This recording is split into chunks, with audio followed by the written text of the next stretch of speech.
Hello everyone, welcome on Hori Devi Tapadia Girls College YouTube channel. This side Pooja Sharma, Faculty of English Literature. So today's topic is on the pleasure of no longer being very young.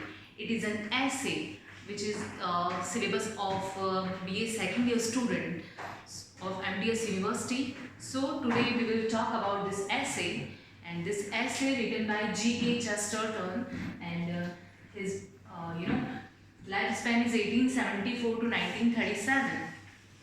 So, on the pleasure of no longer being very young, आपको इसके नाम से ही gas कर लिया होगा आपने कि इसमें क्या है ऐसे में. ऑन द प्लेजर, प्लेजर का मतलब आप समझते हैं सब खुशी. Of no longer being very young, young रहने में कोई बहुत ज़्यादा खुशी नहीं है. इस ऐसे का हिंदी में मीनिंग अगर हम समझे तो यही है कि आप जितने जवान रहेंगे उतने ही आप ना खुश रहेंगे. मतलब यंग रहने में ज़्यादा खुशी नहीं है, तो आप इतना खुश मत होइए अगर आप यंग हैं. ये जीके चेस्टरटन कहना चाहते हैं. जीके चेस्टरटन ने इस ऐसे में और क्या बोला है, मेनली जो इसका जीके चेस्टरटन इस ऐसे को लिखते हैं तो उनका मेनली उन्होंने यही बताया है कि यंग एज और ओल्ड एज में क्या डिसएडवांटेज और एडवांटेज हैं. एक्चुअली उन्होंने ओल्ड एज को सपोर्ट किया है, वो ओल्ड एज को अच्छा मानते हैं, ओल्ड एज की तारीफ करते हैं, और यंग एज की जो भी डिसएडवांटेज हैं उनके बारे में हमें इस ऐसे में पढ़ने को मिलेगा. हम थोड़ा सा जीके चेस्टरटन की बायोग्राफी जान लेते हैं, क्योंकि मैंने आपको जैसे कल बताया था कि आप कोई भी आपका एग्ज़ाम हो, चाहे वो पोएम का हो, चाहे वो ऐसे का हो, नॉवल का हो, आपको राइटर की, पोएट की, एसेइस्ट की, नॉवलिस्ट की बायोग्राफी ज़रूर याद करनी है. उसके बारे में ज़रूर एक पॉइंट लिख के आना है, क्योंकि वो बहुत इम्पॉर्टेंट है. तो जीके चेस्टरटन के बारे में हम जानते हैं. लिखा हुआ है इसका लाइफ स्पैन 1874 टू 1937. सबसे पहले इनका पूरा नाम क्या है. आपके शॉर्ट टाइप क्वेश्चंस आते हैं, उनमें भी ये पूछ सकते हैं कि what is the full name of GK Chesterton. तो आपको वो याद होना चाहिए. Gilbert kid Chesterton was an English writer, philosopher. ये इंग्लिश राइटर हैं, फिलोसफर हैं, theologian and literary and art critic. Literary और आर्ट क्रिटिक हैं. He has been referred to as in the Prince of Paradox. Prince of paradox भी इनको बोला गया है. क्यों? क्योंकि ये जो इनके एसेज हैं उनमें ज़्यादातर पैराडॉक्स का यूज़ हुआ है, कहावतों का, प्रोवर्ब्स का. इन्होंने इतना यूज़ किया है कि इनको प्रिंस ऑफ पैराडॉक्स भी बोला जाता है. और आप जब ये ऐसे पढ़ेंगे टेक्स्ट, हम इस वीडियो में टेक्स्ट तो इसका नहीं पढ़ेंगे, we are reading just short summary, क्योंकि आप लोगों का सिलेबस कंप्लीट है, आप लोगों ने टेक्स्ट पढ़ लिए हैं. मैं आपको जस्ट समरी बताने वाली हूँ. तो आपको पता होगा कि आपने जब ये ऐसे पढ़ा कि कितने सारे प्रोवर्ब्स का अच्छे का यूज़ हुआ है, पैराडॉक्सेस का यूज़ हुआ है. तो ये जीके चेस्टरटन, इसीलिए इनको बोला गया है prince of paradox. Chesterton was born in Campden hill in Kingston, London में बॉर्न हुआ है इनका. Chesterton was educated at saint Paul school, है ना, सेंट पॉल स्कूल में ये पढ़े हैं. Then attended the Slade School of Art, became an illustrator. The Slade is a department of University College London, where Chesterton also took classes in literature but did not complete a degree in either subject. इन्होंने कोई subject में, specific subject में कोई degree नहीं ली है. Chesterton married Frances Broke in 1901. The marriage lasted the rest of his life. In September 1895, Chesterton began working for the London publisher रेडवे. इन्होंने क्या किया है, लंदन पब्लिशर रेडवे के लिए काम किया है 1895 में. Where he remain for just over a year. Time magazine has observed of his writing style. Whenever possible, Chesterton made his points with popular saying, proverbs, allegories, first carefully turning them inside out. इन्होंने बहुत, जब भी उनको time मिलता था, इन्होंने ज़्यादातर proverbs, paradoxes का यूज़ किया. जैसे मैंने इनको आप लोगों को बताया है कि इनको प्रिंस ऑफ पैराडॉक्स भी बोला जाता है. क्यों? क्योंकि ये प्रोवर्ब्स, पैराडॉक्सेस का यूज़ करते हैं अपनी राइटिंग में. ठीक है. Chesterton also showed great interest in and talent for art. ठीक है. He had planned to become an artist, and his writing shows a vision that clothed abstract ideas in concrete and memorable image.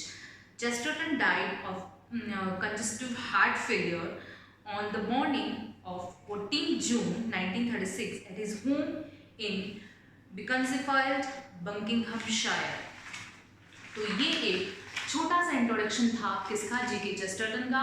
GK Chesterton के बारे में आपको ध्यान रखना है कि इनका लाइफ स्पैन कब है और इनका बॉर्न कहाँ हुआ, कहाँ इनका एजुकेशन हुआ, ये सब जीके चेस्टरटन के बारे में आप लिख के आएंगे। इनको प्रिंस ऑफ पैराडॉक्स भी बोला जाता है। अब इनकी राइटिंग के बारे में हम पढ़ते हैं। चेस्टरटन रॉट अराउंड 80 बुक्स, इन्होंने 80 बुक्स लिखी है around, several hundred poems, some 200 short stories, 4000 essays and several plays. His best known character is the priest detective Father Brown. अगर एग्जाम में मे भी पूछ ही ले, वैसे तो शायद नहीं पूछा आपको क्योंकि आपके सिलेबस में नहीं है, बट फिर भी आपको ध्यान होना चाहिए कि इनकी जो भी इन्होंने राइटिंग्स लिखी उसमें से इनका जो फेवरेट कैरेक्टर माना जाता है, जो बहुत फेमस कैरेक्टर माना जाता है, वो प्रिंस डिटेक्टिव फादर ब्राउन का है, who appeared only in short stories while The Man Who Was Thursday is arguably his best known novel. जो इनकी शॉर्ट स्टोरी में है, फादर ब्राउन का जो कैरेक्टर है वो इनकी शॉर्ट स्टोरी के लिए बहुत फेमस है, वो माना जाता है।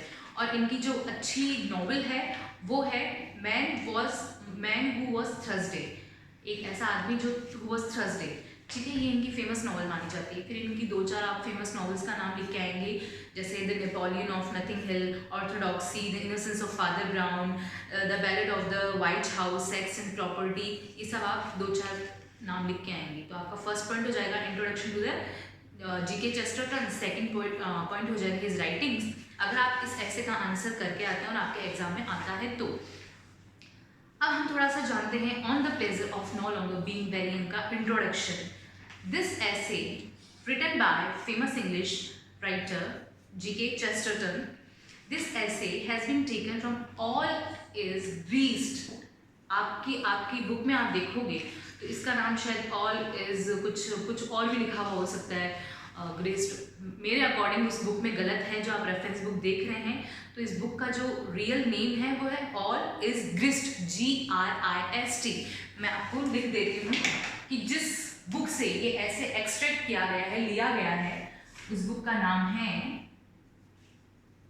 बहुत सारी रेफरेंस बुक में ये नाम गलत है, इसलिए आप देख लें, जो सही नाम है वो ये है। ये इनकी कलेक्शन ऑफ एसेज है, कलेक्शन ऑफ एसेज की बुक है, उसमें से हमारा जो ऐसे है on the pleasure of no longer being very young, ये एक्सेप्टेड है, ठीक है। तो आपको इंट्रोडक्शन में ऑब्वियस है, लिख के आना ही है, इन सब चीज़ों के नंबर मिलने वाले हैं। A book of essays first publish in 1931, और ये जो कलेक्शन है एसेज का ऑल इज ग्रिस्ड, ये कब पब्लिश हुआ फर्स्ट टाइम 1931 में, 1931 में पब्लिश हुआ, ठीक है। उसी में से हमारा जो ऐसे है वो लिया गया है। अब इसमें कितने ऐसे हैं, लगभग 40 essays, about 40 essays in this book and On the Pleasure is one of them. इसमें about 40 essays हैं और On the Pleasure of No Longer Being Very Young जो ऐसे 40 में से एक है, ठीक है। In this essay, इस essay में चेस्टरटन क्या बात करते हैं? Chesterton analysis theme of youth, maturity, innocence, conflict and happiness, and he analyzes the advantage of old age. With the help of humor, paradox and frequent illusions, getting old is universally experienced. देखो इस ऐसे में GK Chesterton जो है उन्होंने theme किस किस की दी है, मेच्योरिटी की, इनोसेंस की, ठीक है, यूथ की, कॉन्फ्लिक्ट और हैप्पीनेस है ना। और वो क्या किसके बारे में बात करती हैं, वो एडवांटेज ऑफ ओल्ड एज। मैंने आपको बताया था कि ये जो ऐसे है इसमें disadvantage of youth and advantage of old age के बारे में पूरे ऐसे में बात की जा रही है। इनको प्रिंस ऑफ पैराडॉक्स क्यों बोला जाता है, क्योंकि ये अपनी राइटिंग्स में पैराडॉक्सेस, प्रोवर्ब्स, इल्यूशंस बहुत ज़्यादा यूज़ करते हैं। तो हमारा जो ऐसे है उसमें भी सेम यही हुआ है, इन्होंने जो ओल्ड एज के लोग हैं, बूढ़े जो लोग हैं, उनके एडवांटेज के बारे में बताया थ्रू पैराडॉक्सेस, प्रोवर्ब्स, उनके बारे में बताया। और वो बोलते हैं कि getting old is universal experience, अगर आप ओल्ड हैं तो आपको यूनिवर्सल एक्सपीरियंस मिलता है। कुछ शॉर्ट पॉइंट्स हम देख लेते हैं। दिस ऐसे draws a contrast between young and old people, ये ऐसे कॉन्ट्रास्ट पैदा करता है यंग और ओल्ड पीपल के बीच। The author the advantage of the old people, देखो क्या होता है, 3 फेज ऑफ लाइफ की 3 फेज होती है, यंग, मिडिल एज और ओल्ड एज, 3 फेजेस होती है लाइफ की। Thoughts about old, snow beard and will look like Santa Claus. हमारा जो जीके चेस्टरटन एसेइस्ट है वो कह रहा है कि जो बूढ़े आदमी हैं उनकी दाढ़ी एकदम सफ़ेद हो जाती है और वो ऐसे लगते हैं जैसे उनकी जो स्नो, आप जानते हैं स्नो बर्फ़ को बोलते हैं, उनका उसका कलर वाइट होता है। तो वो ये कह रहा है कि उनकी बियर्ड स्नो की जैसी हो जाती है और वो एक सेंटा क्लॉज के जैसे लगते हैं। आपने इमेजनरी में तो इमेजनरी वर्ल्ड में सेंटा क्लॉज को देखा है, एक्चुअल में नहीं तो आपने टीवीज़ में देखा है, आपने वीडियोज़ में देखा है सेंटा क्लॉज कैसा होता है, बहुत बड़ी बड़ी वाइट बियर्ड होती है उनके। तो ऐसा है कि ओल्ड मैन का अपेरेंस, फिजिकल अपेरेंस कैसा बताया है, सेंटा क्लॉज के जैसा बताया है। तो एक पॉइंट ये बन सकता है कि सेंटा क्लॉज से उसने क्या किया है, कंपैरिजन कर दिया ओल्ड पीपल का। किसने, जीके चेस्टरटन ने फिजिकल अपेरेंस बताई। Young people always respect old because the older one seems to be more intelligent. ये कह रहा है यंग पीपल को करनी चाहिए रिस्पेक्ट ओल्ड पीपल की, क्योंकि जो ओल्ड पीपल हैं वो बहुत ज़्यादा इंटेलिजेंट होते हैं। वो यंग पीपल को उनके साथ बैठना चाहिए, उनसे कुछ कुछ सीखना चाहिए। क्योंकि अभी हम लोग हैं, हम लोग अगर अपने पेरेंट्स के साथ या हमारे ग्रैंडफादर ग्रैंडमदर के साथ बैठते हैं तो हमको बहुत कुछ सीखने को मिलेगा, क्योंकि हमारी जो लाइफ है वो ऑलरेडी वो जीत चुके हैं। वो हमें बहुत सारी चीज़ें अपने एक्सपीरियंस से बताएंगे और हमें बैठना ही चाहिए, हमें बहुत कुछ नॉलेज मिलेगा। हमें प्राउड में नहीं रहना चाहिए कि हम तो पता नहीं कौन से एज में रह रहे हैं और हमारे पेरेंट्स जो हैं उनको कुछ पता नहीं है। ऐसा नहीं है, वो सब जानते हैं और वो बहुत ज़्यादा इंटेलिजेंट है हमसे, हमें उनको साथ बैठना चाहिए। तो इन शॉर्ट ये यही कह रहा है कि यंग पीपल को रिस्पेक्ट करनी चाहिए, ओल्ड पीपल की, उनके साथ टाइम स्पेंड करना चाहिए। फिर when a man grows older the surrounding gets younger. जब इंसान बूढ़ा हो जाता है तो उसके सराउंडिंग एरिया जो है वो यंग हो जाता है। ऑब्वियस है, हमारी एजेस में हमारे पास में मोबाइल है, हम वीडियो के थ्रू पढ़ रहे हैं, पर ऐसा पहले तो नहीं होता था, हमारे पेरेंट्स की एज में नहीं होता था। तो उनके लिए ये चीज़ें नई हैं, उनको लगता है कि यार हमारे लिए सब नया है। तो वो एक तरह से ओल्ड कैसे हुए, मतलब हमारे लिए तो सब कुछ ओल्ड है, हम तो पैदा इस ज़माने में हुए कि हमारे को सब कुछ गैजेट्स मिले हैं देखने को, पर उनके लिए ये न्यू चीज़ें हैं क्योंकि वो अभी भी नए के कनेक्शन में हैं।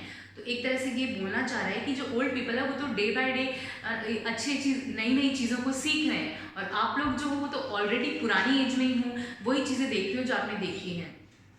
तो क्या है, when a man grows older the surrounding gets younger, growing fresh new things one and every day which contribute to our new and fresh surrounding. तो ओल्ड लोग तो ऐसे हैं जो हमेशा नई चीज़ों को, फ्रेश चीज़ों को देखते हैं, उनके लिए तो वो तो कुछ नया नया सीख रहे हैं डेली। और हम क्या है, हम तो वही पुरानी चीज़ें, मोबाइल आज भी है, मोबाइल 2-3 साल पहले भी था और आने वाले टाइम में बच्चों के पास, सबके पास मोबाइल होगा। तो हम तो उसी एज में पैदा हुए हैं, हमारे लिए तो सब चीज़ें कॉमन है, पुरानी हैं। An older person has a better understanding of tradition, institution, thoughts, proverb etcetera. Obviously हम लोग को इतना पता नहीं होता है हमारे प्रोवर्ब्स के बारे में, ट्रेडिशंस के बारे में, इंस्टीट्यूशंस के बारे में। और ये ज़्यादा पता किसे होगा, हमारे पेरेंट्स को, हमारे से जो भी बड़े बूढ़े लोग हैं उनको, ओल्ड मैन को ज़्यादा पता होता है, मतलब वो ज़्यादा इंटेलिजेंट होते हैं, उनको इन सब चीज़ों का नॉलेज होता है, ट्रेडिशन का कैसे फॉलो करना है, क्या करना है। Then to a young man world is old. Obviously हमारे लिए वर्ल्ड इज ओल्ड, हमारे लिए सब चीज़ें कॉमन हैं, हमारे लिए वर्ल्ड पुराना है। कुछ अगर हमें कोई कुछ चीज़ सिखा रहा है, जैसे हम वीडियो के थ्रू पढ़ रहे हैं या मैं तुम्हें पढ़ा रही हूँ, तो अगर हमें कोई बताएगा तो हमें लगेगा ये तो कॉमन है, हमने किया है ऐसा, तो हमारे लिए कुछ नया नहीं होगा, nothing new for us, for young people like us. But an old man world is young. एक जो बूढ़ा आदमी है उसके लिए वर्ल्ड कैसा है, यंग है, उसके लिए वर्ल्ड फ्रेश है एकदम, वो रोज़ कुछ कुछ नया सीख रहा है, रोज़ न्यू लर्निंग कर रहा है। तो यहाँ आपको पता चल रहा है कि जो हमारे जीके चेस्टरटन हैं वो एडवांटेज के बारे में बात कर रहे हैं ओल्ड पीपल के, और उन्होंने अपने पॉइंट ऑफ व्यू से कितना स्मार्टली इस ऐसे को प्रेजेंस किया है, देखा है। When he grows up, he is taught so many things that he doesn't understand. हाँ, when he grows up, कौन, ओल्ड पीपल के बारे में बात हो रही है, थॉट सो मैनी थिंग्स, है ना। एक्चुअली जब इंसान बूढ़ा हो रहा होता है वो नई चीज़ों को सोचता है, देखता है कि भाई ये आजकल क्या चल रहा है, वो बहुत सारी चीज़ सीख जाता है अपने मरने से पहले पहले, ठीक है। फिर और ऐसी चीज़ें जिनके बारे में उसने कभी सुना भी नहीं होता है, समझा भी नहीं होता है, और वो नई नई डेली सीख रहा है चीज़ें। He is taught all about past which he doesn't like. और ऐसा क्या होता है कि उसको अपने पास्ट के बारे में पता है, जो उसको ऐसा लगता है कि यार हमें शायद नहीं पसंद है या पसंद है, पर फिर भी लर्निंग हो रही है कुछ कुछ। और हम लोग जो है बोर हो जाते हैं, कोई भी चीज़ से जल्दी बोर हो जाते हैं यंग पीपल, है ना। ये हमारे पास है, बोर हो गए, ऐसा है, अब कुछ नया चाहिए, अब कुछ नया चाहिए, हम बोर हो रहे हैं डे बाय डे। तो हमारे ये डिसएडवांटेज हैं young people. When a person grows up, then he understands that all the proverbs he has been learning till now since his young age has becomes clean. He understands that better now. He finds everything interesting. एक बूढ़ा आदमी जो है वो proverbs वगैरह में बहुत शातिर है, उसके पास सारा नॉलेज है, ट्रेडिशन का उसे पता है, कस्टम्स का उसे पता है। तो हमें उनके साथ टाइम स्पेंड करना चाहिए, हम उनके साथ बैठें, उनसे कुछ कुछ सीखें और हमको डेफिनेटली बहुत कुछ सीखने को मिलेगा। तो इन दिस ऐसे, बस इन शॉर्ट मैं आपको ये बताना चाहूँगी इस ऐसे में क्या है। ये जीके चेस्टरटन का ऐसे है जिसका नाम on the pleasure of no longer being very young है, जिसका मतलब मैंने आपको बता दिया कि ज़्यादा लंबा जवान रहने में इतनी खुशी नहीं है। तो अब और हम सबको बूढ़ा होना है, हमारे साथ भी हमें ऐसा ही होना है कि जैसे अभी हम अपने पेरेंट्स को अवॉइड करते हैं, उनकी बातों को नहीं सुनते हैं, ऐसा हम ये समझते हैं कि वो इग्नोरेंस है उनमें, बट ऐसा नहीं है, उनके पास बहुत सारा नॉलेज है। हम जो सीख रहे हैं वो ऑलरेडी सीख चुके हैं, इवन वो रोज़ कुछ ना कुछ नया सीख रहे हैं हमारे लिए, तो फिर भी पुराना है सब कुछ। तो जीके चेस्टरटन के इस ऐसे को ऑल इज बेस्ट, इसका एक कलेक्शन है एसेज का जिसमें अबाउट 40 एसेज हैं जो 1931 में पब्लिश हुआ है। उसमें से हमारा एक ये ऐसे है और इसको लिखा जीके चेस्टरटन ने है। जीके चेस्टरटन का नाम गिलबर्ट के चेस्टरटन फुल नेम है और इस ऐसे में वो ओल्ड एज के एडवांटेज के बारे में और यंग एज के डिसएडवांटेज के बारे में हमें बता रहा है थ्रू प्रोवर्ब्स, पैराडॉक्सेस, एल्यूशंस, इनके द्वारा बता रहा है। बहुत सारी प्रोवर्ब्स का, पैराडॉक्सेस का उसने इस ऐसे में यूज़ किया है और वो हमें ये बताना चाह रहा है कि जो यंग पीपल हैं, जो अपने आप को बहुत ज़्यादा स्मार्ट, इंटेलिजेंट समझ रहे हैं, उनको अपने बुज़ुर्गों के साथ, अपने ओल्ड पीपल के साथ, अपने पेरेंट्स के साथ बैठना चाहिए और उनसे कुछ कुछ सीखना चाहिए, क्योंकि वो रोज़ कुछ ना कुछ नया सीख रहे हैं, उनके पास में बहुत कुछ अपने पास का पुराना एक्सपीरियंस है जो हमें सिखाएंगे, हमें सीखने को मिलेगा। तो इन शॉर्ट ये ऐसे disadvantage of young people and advantage of old people के बारे में है। और आपने टेक्स्ट तो इसका पढ़ ही लिया है, तो इसके एग्जाम पॉइंट ऑफ व्यू से आपको पता है, मैंने पॉइंट्स बताए थे कल। आप जीके चेस्टरटन का इंट्रोडक्शन करके आएंगे, उसकी राइटिंग के बारे में लिख के आएंगे कि वो कैसा राइटर था, किस पॉइंट ऑफ व्यू से लिखता था, उसके कौन कौन से ऐसेज फेमस थे। उसके बाद में आप इसका ऐसे का इंट्रोडक्शन लिख के आएंगे कि ये ऑल इज बेस्ट से लिया गया है, इसमें 40 ऐसेज हैं, 1931 में पब्लिश हुई है, ठीक है, इसका मीनिंग क्या है, इसमें वो किस बारे में बात करता है। उसके बाद में समरी लिख के आएंगे ऐसे की, और जो एडवांटेज हैं उनका आप एक डायग्राम बना सकते हैं, लाइक छोटा सा advantage of this old people and disadvantage of young people, ऐसे डायग्राम बना के जो भी आपको प्रोवर्ब्स के अकॉर्डिंग एडवांटेज और डिसएडवांटेज लग रहे हैं वो लिख सकते हैं। तो आप स्मार्टली बहुत अच्छे से इसका आंसर प्रिपेयर कर सकते हैं और आपको एग्जाम पॉइंट ऑफ व्यू से करना भी चाहिए। और आपके एग्जाम नियर आ रहे हैं तो आप इसके नोट्स जो हैं वो अपने खुद के नोट्स बनाएं। मेक योर ओन नोट्स मैं हमेशा बोलती हूँ, क्योंकि खुद के नोट्स बनाए बिना आप अच्छा एग्जाम में करके आए पॉसिबल नहीं है, बट फिर भी आपको जो भी थोड़ी बहुत नोट्स की हेल्प होगी वो मैं आपको सेंड करूँगी। Now thank you so much.